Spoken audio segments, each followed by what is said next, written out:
So the first one, we've got a Kirk Cousins trade. 12 teams, start 10 PPR, half point tight end premium. Kirk Cousins in a 2024 first for Bryce Young. Now for me, again, I'm a Panthers fan. I literally just watched Bryce Young yesterday, and of course, have tracked him throughout the season.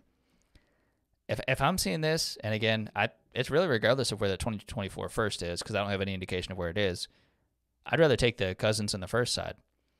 I know Bryce Young is the younger quarterback. He's the first-round quarterback, of course. You have Kirk Cousins, who is 35, now will be coming off an Achilles tendon injury, maybe by the beginning of next season, if not at some point in the middle of next season. He, of course, is going to be off his contract with the Vikings. Will he be re-upped with the Vikings? I don't think so, certainly now. And where does he play after this? I don't know. I do think he's going to find a spot. I don't think he's done yet. Well, it doesn't mean anything quite yet.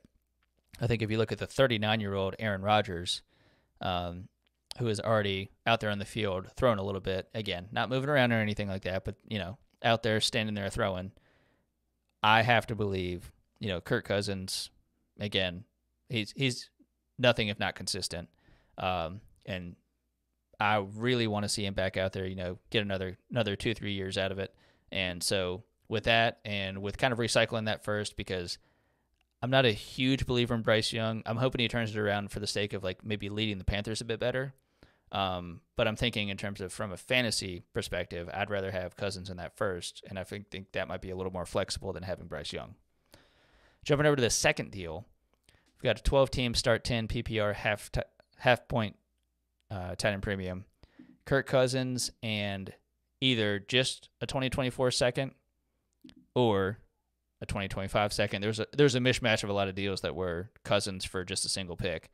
Honestly, if I'm looking at that, it's tough, but since it's super flex, I would almost lean towards taking that pick. And I know what I was saying with the last one with, Cousins in the first over Bryce Young, but when I look at this, this is a 12-team. I'm not too certain, when it comes to what is his marketability when he comes back.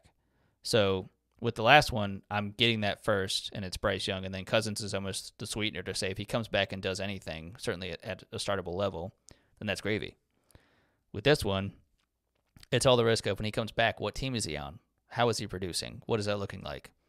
Because regardless of what team he comes back to, assuming it's not the Vikings, we knew his role in the Vikings. They gave him tremendous volume. He had Justin Jefferson. He had most recently Jordan Addison, KJ Osborne, TJ Hawkinson. Who's to say he's going to get anywhere close to that anywhere else, including actually the passing volume? So I do believe in him as hopefully being a startable, good superflex quarterback, but I think you're going to want that flexibility of having that second, specifically, hopefully it'd be a 2024 instead of 2025. But yeah, I definitely lean towards the picks there. And last one for Kirk Cousins, 12-team. This would be a start 10, half-point PPR, no tight end premium. This is a pretty interesting one for me. Kirk Cousins and Breece Hall for Justin Herbert. For me, this is a no-brainer. It's Justin Herbert.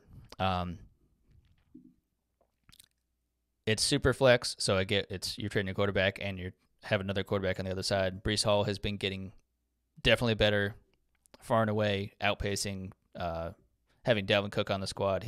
This is Breece Hall's backfield. But it's hard for me not to pick the young top 5 dynasty quarterback in Justin Herbert. The offense is now clicking the way we wanted it to. Even when you're talking about Mike Williams being out, then you have Joshua Palmer stepping up. As of week 8, Quentin Johnston had a nice day. I know it only came once everyone else essentially got injured. But again, he stepped up. He had an okay day. You got Gerald Everett. You obviously have Austin Eckler. So I really like what that Chargers team is doing. And I think Justin Herbert is a tremendous dynasty investment. And especially, at this point in the season, and certainly if you think about if you're going into next season, would you want to carry Breece Hall throughout the offseason with uncertainty in that Jets offense, or do you rather have Justin Herbert? I'd rather have Justin Herbert.